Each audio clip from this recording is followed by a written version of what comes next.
finished unit 3rd, and today we will start 4th unit, that is discussion of transmission line, waveguide and Smith chart.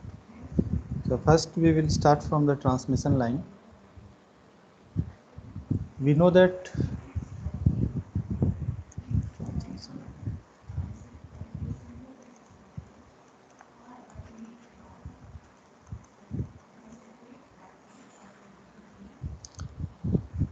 about the energy propagation.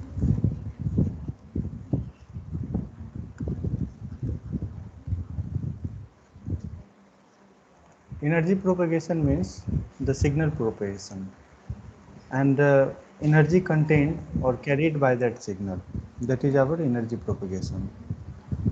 So that energy propagation can have different type of medium depending upon which frequency of signal is carrying that energy. So till now in the last third unit we have seen about electromagnetic wave, where electromagnetic wave travels in free space and that having very high frequency. But what about for low frequency signal? So for that purpose we use transmission line, and there instead of electric and magnetic field we have two different parameters, that is voltage and current waves. So this energy propagation can be categorized in two parts. One is our electromagnetic wave containing electric field and magnetic fields.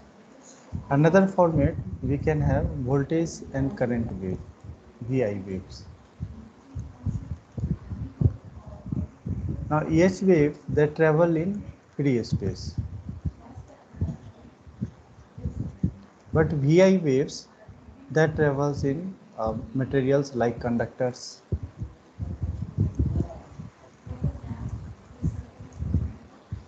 Here free space, we know that conductivity should be equal to 0.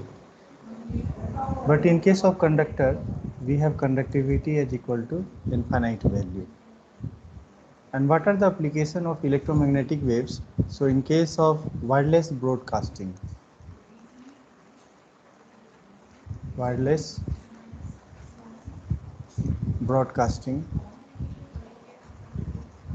where the range of frequency is very high.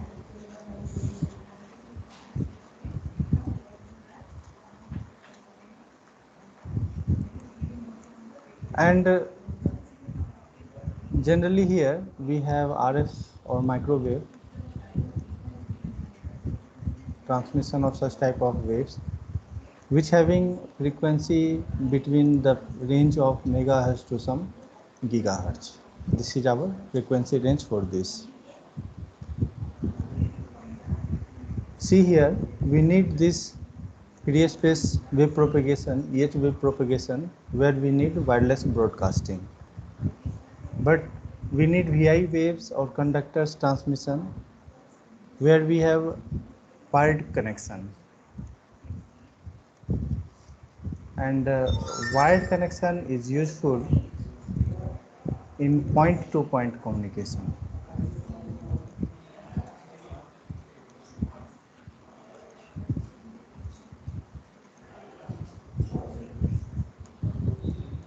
And its frequency range will be in the range of some kilohertz. So these are the differentiation between different format of signals and the medium which carry some energy propagation. So today we start from the transmission line.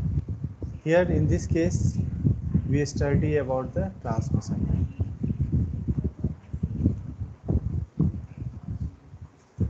So basically today we will see about the basic parameter of transmission line, and next lecture onwards we will start from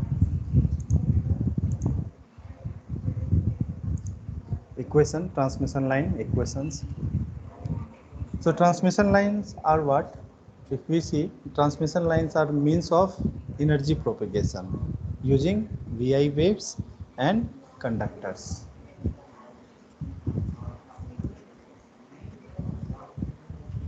transmission line supports the energy propagation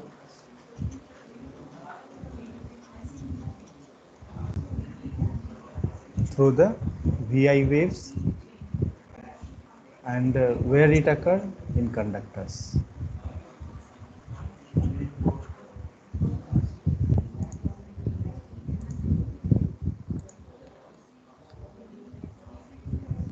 We will have first some comparative study between EA electric and magnetic wave, EM wave and VI waves. In terms of medium, what are the replacement in case of transmission compared to the transmission of EM wave. So first we look at the source. In case of EM wave, we need one source, and from that source we have origination of electric field and magnetic field, and this required time harmonic source.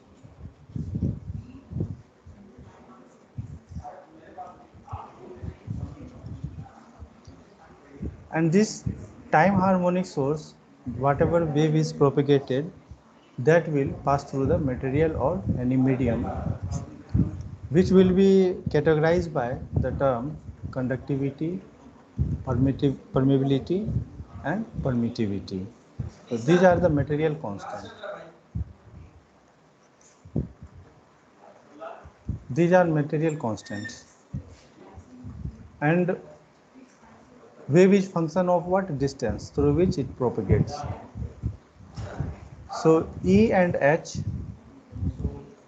these are function of Z, where Z denotes the distance along the wave propagation. And what are the another parameter which were used to define? First was propagation constant denoted by gamma, which is square root of j omega mu sigma plus j omega epsilon. And medium property that is given by intrinsic impedance. So intrinsic impedance general formula was what? Square root of j omega mu divided by sigma plus j omega epsilon. So these are the general formula for gamma and intrinsic impedance. If you see here, then you can find that this propagation constant and intrinsic impedance are the function of what? Conductivity, permeability and permittivity, as we can find here. And of course frequency will be involved.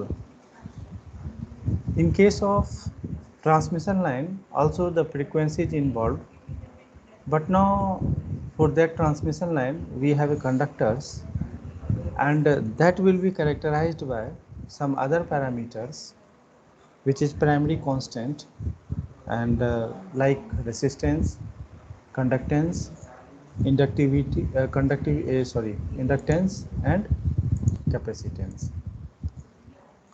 So in case of transmission line, the initial signals at the source we have as voltage source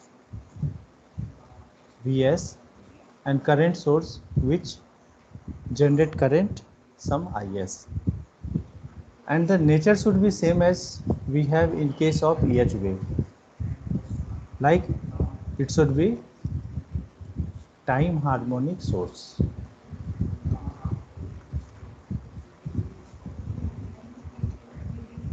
Now what are the material constant here? Now we have some primary constant,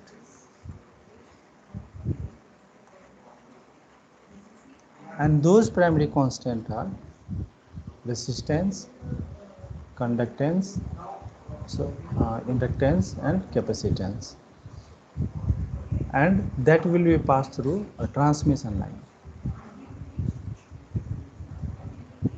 So now this transmission line is characterized by these parameters: resistor, conductor or inductor or capacitor. These parameters will be distributed to the transmission line. These parameters are not lumped or fixed at a single point. Throughout the line, these are distributed. So whenever we will define resistance, conductance, or these parameters, these will be defined per unit length because these are of distributed nature. Here also this propagation constant gamma can be defined, and that will be given by R plus j omega L into G plus j omega C, and intrinsic impedance eta, that is equal to square root of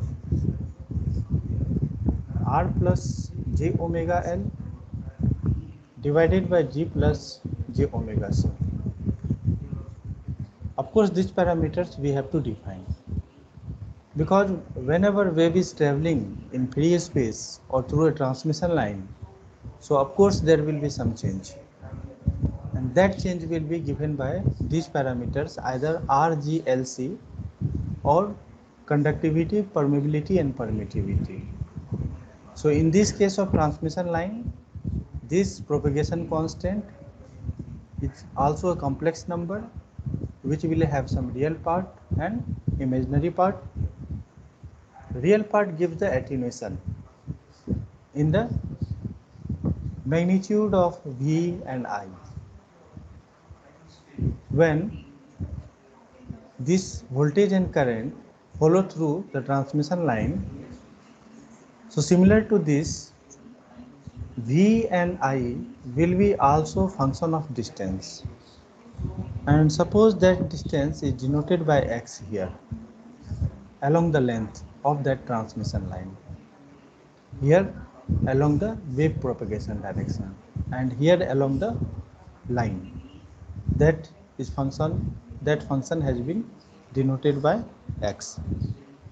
So now, instead of intrinsic impedance, in case of transmission line, same parameter is defined by some another parameter that is known as characteristics impedance. Characteristics impedance. Here we will not say that it is intrinsic impedance. Thing is same. It is the impedance provided by the medium through which our wave is traveling. So in case of time harmonic, wave is traveling through free space or some dielectric, and there we give this name as intrinsic impedance. But in this case, also that transmission line will create an impedance throughout that per unit length, and now that is known as characteristics impedance, and that is denoted by Z0. So Z0 is what? Square root of R plus j omega L divided by G plus j omega C. Now another important thing we have to distinguish while we are comparing this EH and VI waves. So recall, in EH wave we study about what? We have two medium,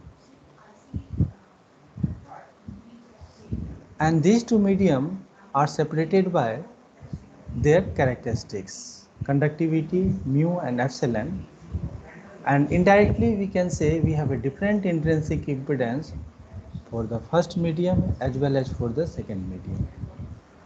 So in the first medium, suppose intrinsic impedance is eta 1, and in second medium intrinsic impedance is eta 2.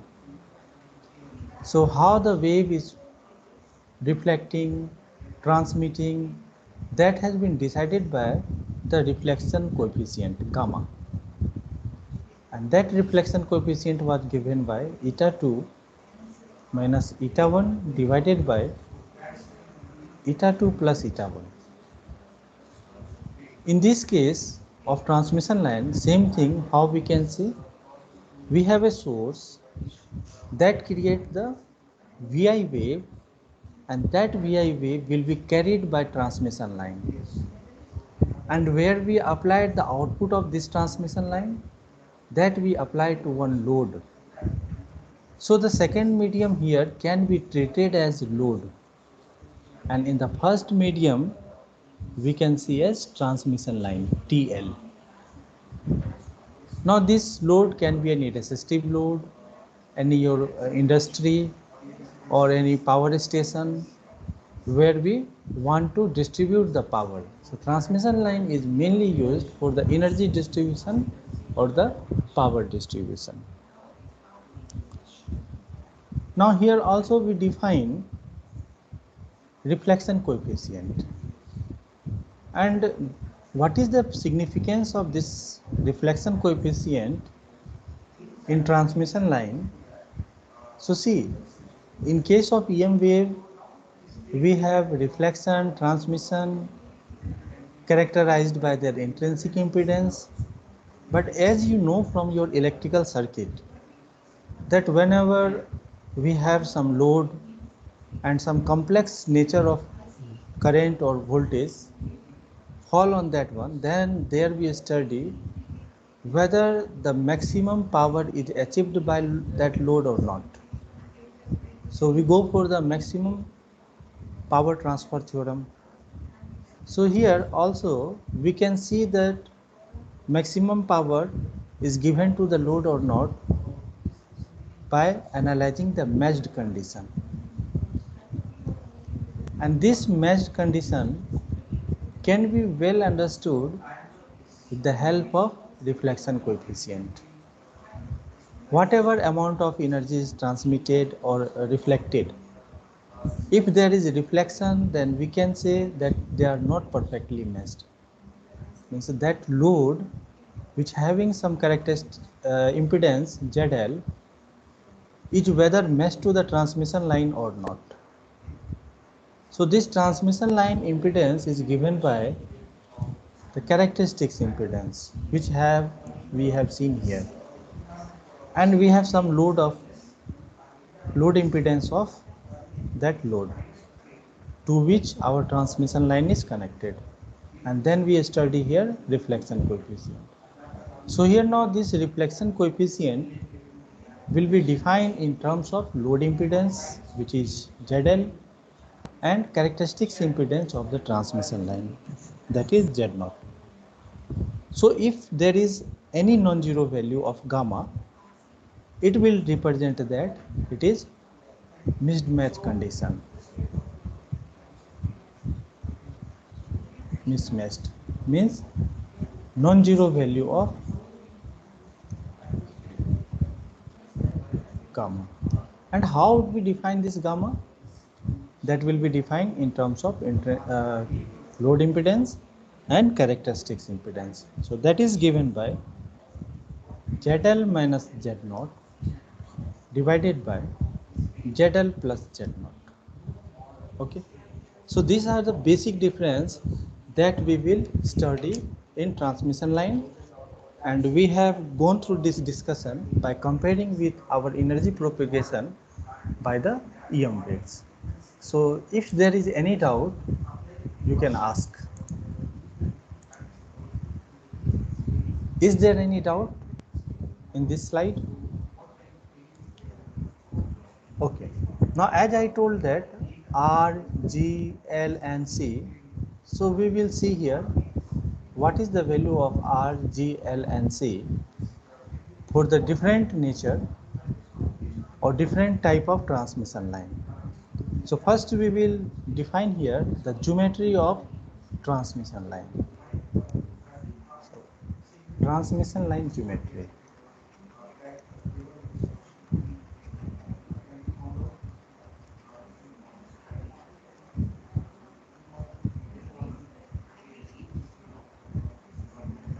What are the different type of transmission line we can have? So that can be your coaxial, that can be two parallel wire. So first we will see what is coaxial. In case of coaxial, we have two cylindrical shaped structure which have common axis.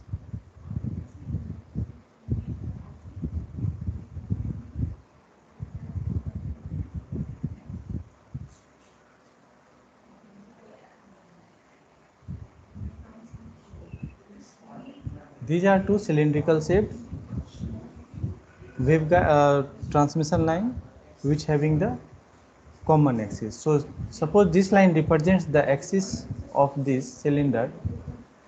So this is common to both. This represents the inner cylinder and this is our outer.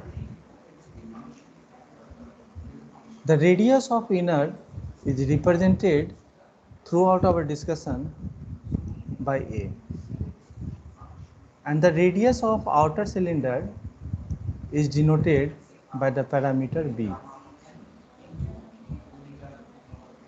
Now another type of structure that we can have, that is parallel wire.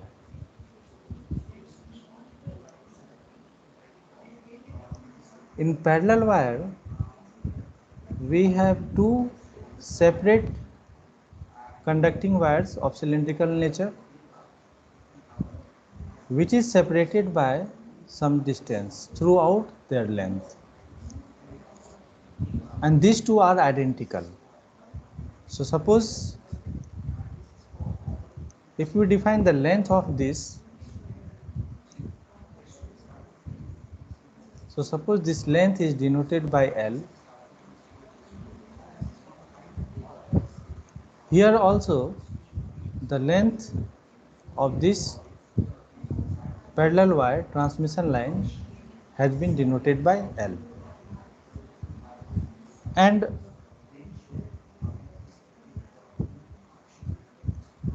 the radius of this one is A. Radius of this is also A, and the separation between these two parallel wires is denoted by D. These are the two most common transmission lines that is involved in our discussion. We can have also some another type of transmission line geometry. For example, we can have parallel plane.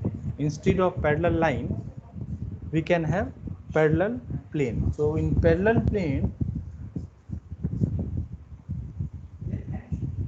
we have this hollow structure, and then on this one, on the upper side, we can see there existing some conducting plane. So this is one of the conducting plane, and on the lower end also we have some conducting plane.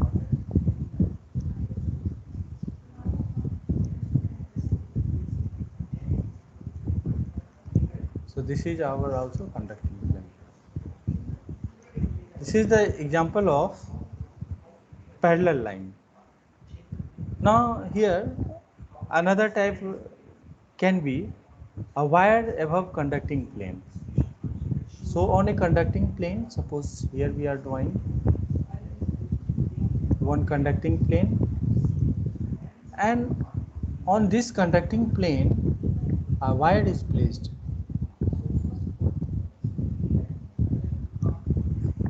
So this is the example of wire above conducting plane.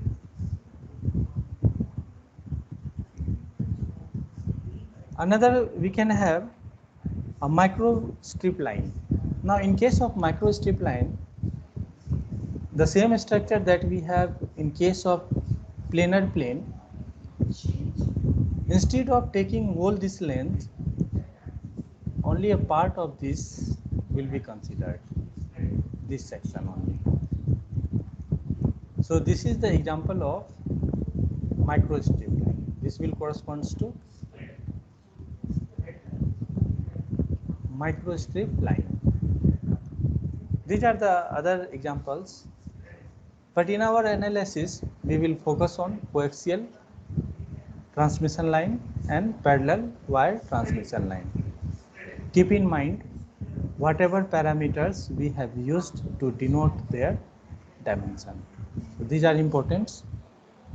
Now this transmission line will be linked to or connected to some load, from where we can find what is the value of reflection coefficient and other parameter.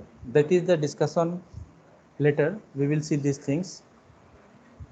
Now we will come to the parameters that I told for R, G, L and C. What are the formula for this? Resistance, conductance, inductance and capacitance per unit length. So coming to the first one, that is resistance. Resistance by a transmission line.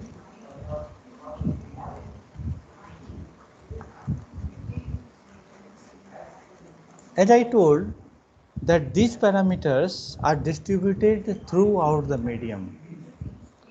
So here you know the formula for resistance, that is rho L by A, where L is the length, A is the cross section area and rho is the conductivity of that material. But since it spread or distributed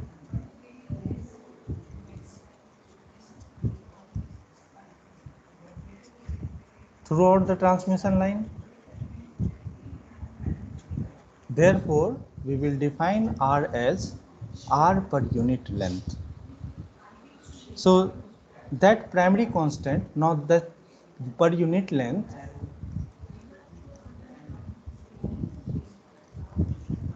this is known as our primary constant.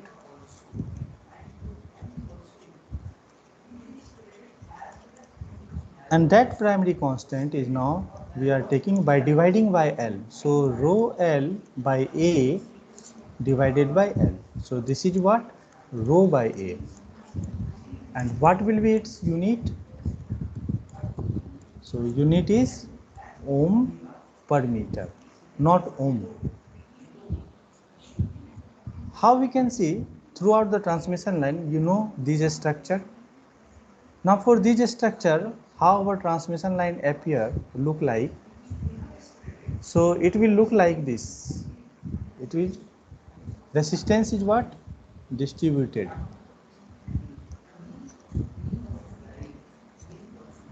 So throughout the transmission line, it will be distributed like this. So we will find that at different point of transmission line, suppose this represents from this point to this point, it represents the length of our transmission line. So how electrically we can represent to only observe the resistance appearance, we have like this. So suppose at this point, if voltage is V1, then another point of transmission line we have another voltage. At another point we have another voltage. Here also we have another voltage and so on. Because due to distributive nature of resistance, the voltage will be thoroughly distributed and it will reduced. If we see the general circuit diagram of how transmission line occurs, for example, in case of coaxial wire, so see, this is our coaxial wire, this is the inner one, this represents the outer cylinder, here also it is outer cylinder. Now we take one voltage source, as I told that similar to the sources required in case of EM wave, we also required a source in case of VI wave. So one source will be present here, ES. There may have some internal resistance of this denoted by RS. If it is not so, then okay, it will be replaced here by short circuit. And now it is connected to the inner one, this one. And another side, here we can see this is connected to the outer one. So what we see, that inner cylinder is at positive potential and the outer cylinder is at negative potential. Now at the output side, here we want to connect some load, so here one load will be connected.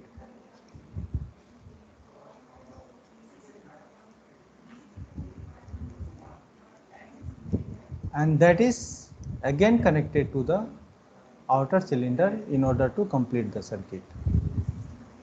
So our discussion is based on this one, but picture should be clear. What are the actual arrangement in the transmission line, how the source, transmission line and the load are connected to each other, this should be clear. Okay. Now coming to the conductance.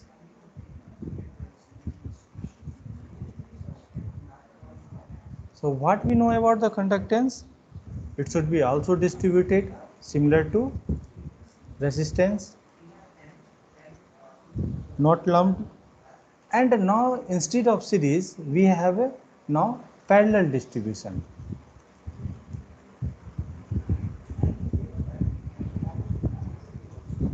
Because in case of conductor, if we have a current distribution when it is in parallel, so current will be now separated. In the previous case, when we have resistance, then we can see the current is same, but voltage is distributed. But now in case of conductance, that current decay will takes place. So here we can say it should be in shunt, means parallel, and current decay. In the previous one, we have voltage decay. What will be the primary parameter or primary constant denoted by G? And now it should be actual G divided by length of this transmission line. Suppose if it represents the length, then G by L. And what should be its unit? Mho per meter. If we see this distribution, then throughout the transmission line, this should be in parallel.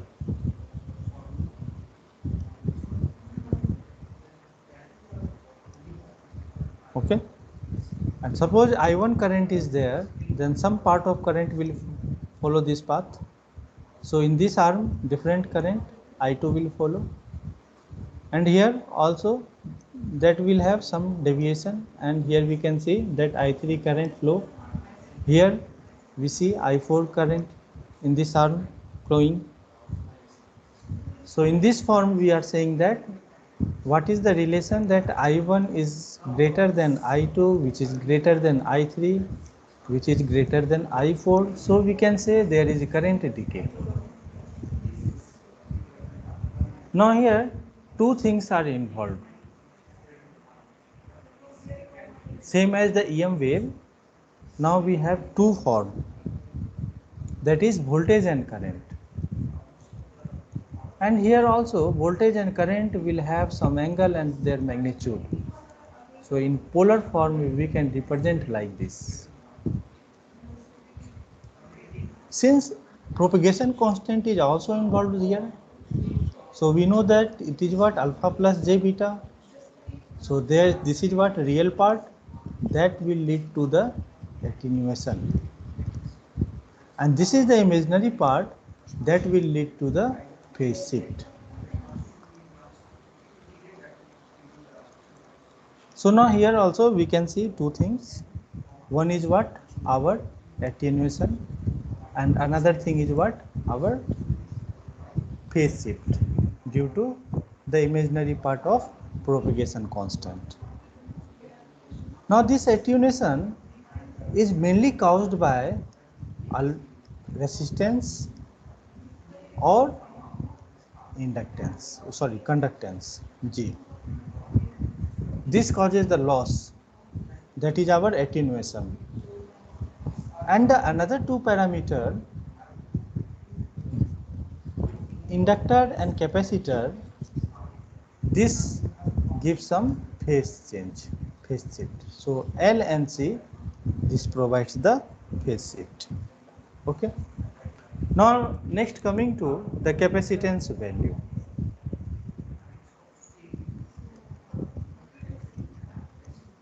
Capacitance. So capacitance is also a shunt phenomena, same as the conductance. And this capacitance is mainly due to the voltage difference.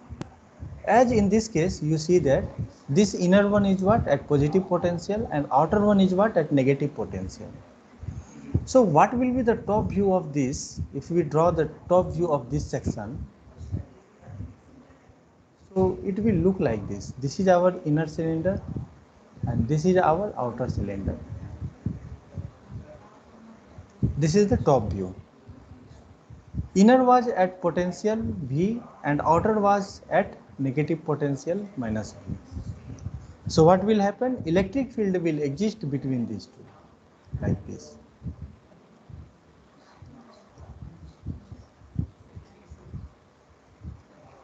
But in case of parallel wires, two parallel wires, if we draw the top view of this one, this is the example of two parallel wires. So one will be at positive potential and another will be at negative potential. This is the example of two parallel wires separated by some distance L, D. D is there. We have already used D for this. So here we will see the field direction. If we take the purely top view of this is some at inclination. Right now we are taking the top view of these two. So it is at plus V, it is at minus V. So in the radial direction, the direction of electric field can be seen like this. And as you move away, so field direction, electric field direction will be from positive to negative, and that will be followed by this curve.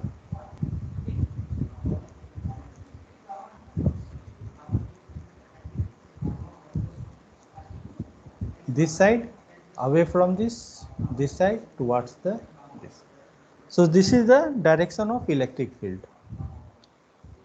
So here capacitance will be appeared between these two. And in case of coaxial, this is the example of coaxial, and this is the example of parallel wires. In both the case, the formula for capacitance, here we have C equal to 2 pi epsilon L divided by ln B by A. ln means its base is E. B is what? The radius of outer cylinder. A is what? The radius of inner cylinder. And it is given by C equal to 2 pi epsilon L. L represents what? Length of the transmission line. In this case, the capacitance value per unit length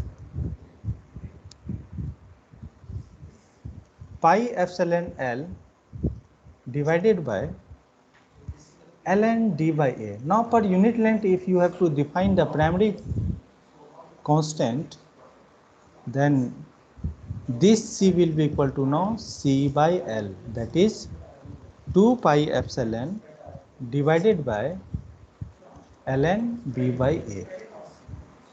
Here also that primary constant is given by pi epsilon divided by ln D by A.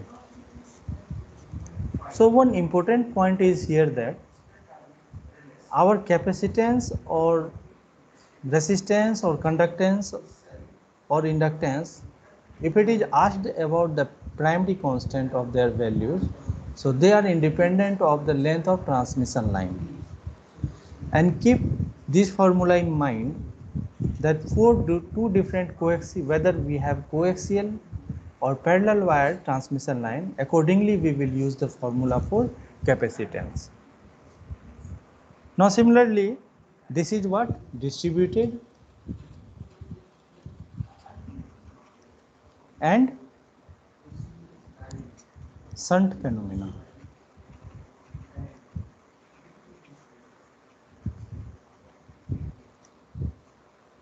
Its unit should be what? Farad per meter, not farad. Its unit will be what? Farad per meter. Now next is inductance. So instead of voltage, when there is a current carried there through two different surfaces of the transmission line, then due to the current there is a surrounded magnetic field, and once we have a magnetic field, then that line give a inductance. So this is due to, if we have a current, it will give the magnetic field, and due to that magnetic field we have inductance, and that inductance L is given by mu divided by 2 pi. L is there, ln b by a, and from the primary constant we can write L as a primary constant. It should be this divided by L, so mu divided by 2 pi ln b by a. This is for coaxial transmission line.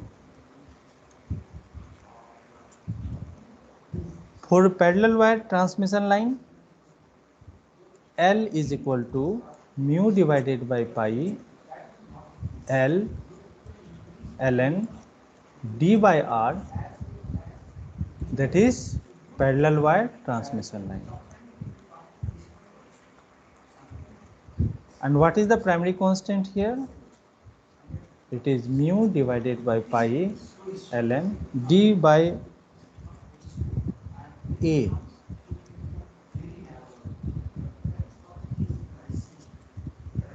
This is for primary wire. And what should be its unit? Henry per meter. Here also Henry per meter. Now one important thing is that we have here distributed parameters, whether it is R, G, L or C. So see there, in case of EM wave transmission, the medium characteristics decided by permeability and permittivity play a very important role, whether we are calculating phase velocity or intrinsic impedance. So product of these two play a very important role. So similarly here also, like this one, we have the some parameter, that is L into C.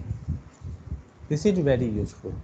So this L into C is similar to our mu into E.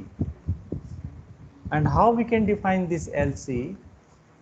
This should be equal to distributed inductance into distributed capacitance.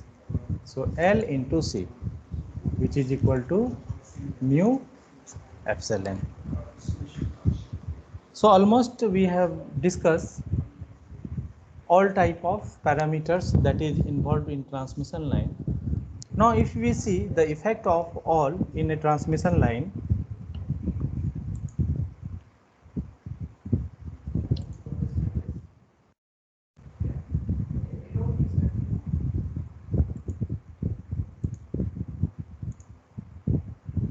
how we can represent? So resistor should be in what? Series. Inductor should be also in series. Conductance should be in parallel. Capacitance should also be in parallel. And the same unit, this unit will be repeated many times throughout the length of transmission line. So if we want to draw one more section, we can again put here resistance, then inductance, conductance and capacitance, and this will be repeated throughout the length of transmission line. Okay, so in next lecture we will discuss VI equation in transmission line. So up to this point, if any doubt, you can ask.